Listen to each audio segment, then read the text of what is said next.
everybody, Janessa here from Simply Eloped, back for your tip of the week. This week we are going to be talking about how to manage guest expectations.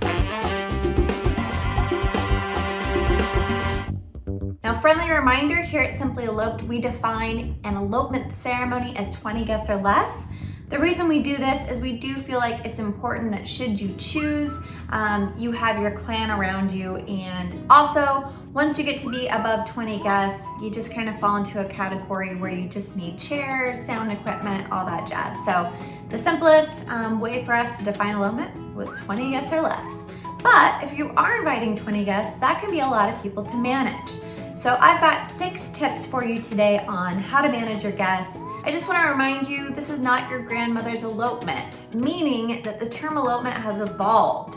So the first thing you'll probably have to do is go back to our first episode about the modern day definition of elopement, and you're gonna get a question a lot about like, what is an elopement? Why are you eloping? Are you pregnant? Are your parents upset?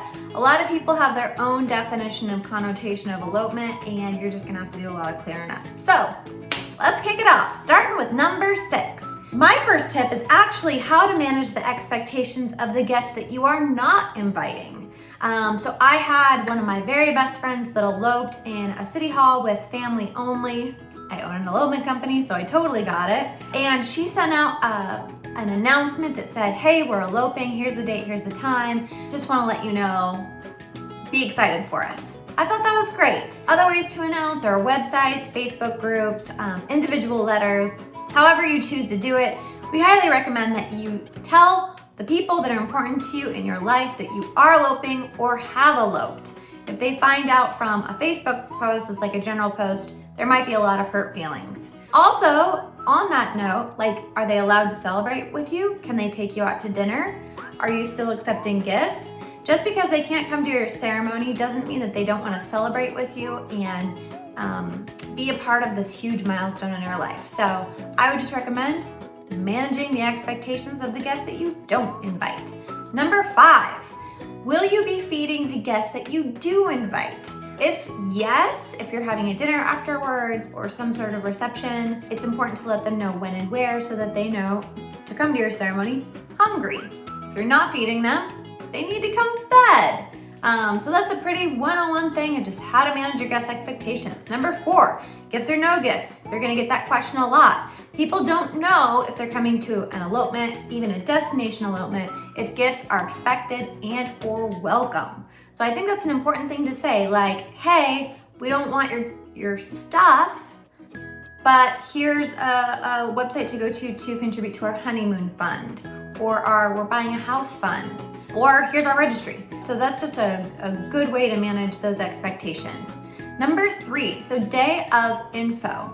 It's important to let your guests know where they're going, where they're parking, where they're meeting you, if there are fees at the entrance like there are at Rocky Mountain National Park. In the invite, however you choose to send an invite, Evite, hard mail, website, Facebook group, there's all sorts of ways to invite your guests. All of those very nuanced details should be in there. Tip number 2, what time to show up? Now this might feel like it's in the last tip, but it's probably the most important one. The biggest thing that we see happen on a person's ceremony day is their guests are late. Not them, not the couple that are getting married, but the guests. There's nothing worse than waiting for your aunt and uncle to show up and they're half an hour late to your ceremony. You're paying for that time, you're cutting into your vendor's time, it's uncomfortable, everyone else is waiting. So my recommendation to you is that when you're setting the expectations of what time to show up, you let them know a couple of things. First of all, they need to show up 20 to 40 minutes before the ceremony time. Maybe even just put on the invitation, whatever form that may be, that the ceremony time is 20, 40 minutes early, just so you make sure they arrive on time. And there's a lot of factors, like Rocky Mountain National Park, there are lines to get into the park. There are some really, really busy days in the park. Your guests need to be aware of that. In New York City, the traffic is really, really bad. So include how they're gonna get there. Should they take public transportation, the subway? Should they rent a car? Should they hop in the bus with all of you? Are you caravanning together? I mean, there's so many different ways to get to a destination. Number one, this is my biggest tip, and I definitely recommend that you communicate this in advance. This is your day, not theirs. I know that in weddings, a lot of times, larger weddings specifically, other people impose their opinion on the couple. I see it happen all the time. Your mom wants you to get married at this venue because that's where they got married, or the dress that she got married in, or whatever. Everyone has their own ideas and expectations of how your ceremony should be. The beauty of an elopement is that you are making it about your relationship, not about the showy part of a ceremony. So I think you need to communicate in advance with your guests that you've already communicated to your vendors your vision.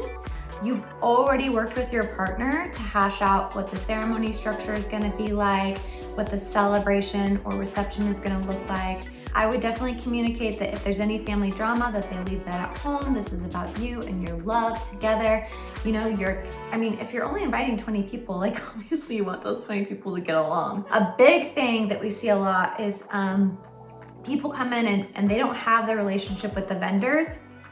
They don't know how you found your vendors, and so they boss your vendors. They treat your vendors like they don't know what they're doing. I think it's good to establish that your vendors are professionals, they've done hundreds or thousands of ceremonies, and that no one needs to come in, that you've already communicated your expectations to them. So overall, I would just be zen and just communicate to your guests that you have got the reins of this and that you are inviting them to celebrate, and that's the only thing that they need to do in attending your ceremony. Next week, I'm going to be talking about traditions we encourage you to use in your elopement ceremonies. See you next week, and thanks for showing up.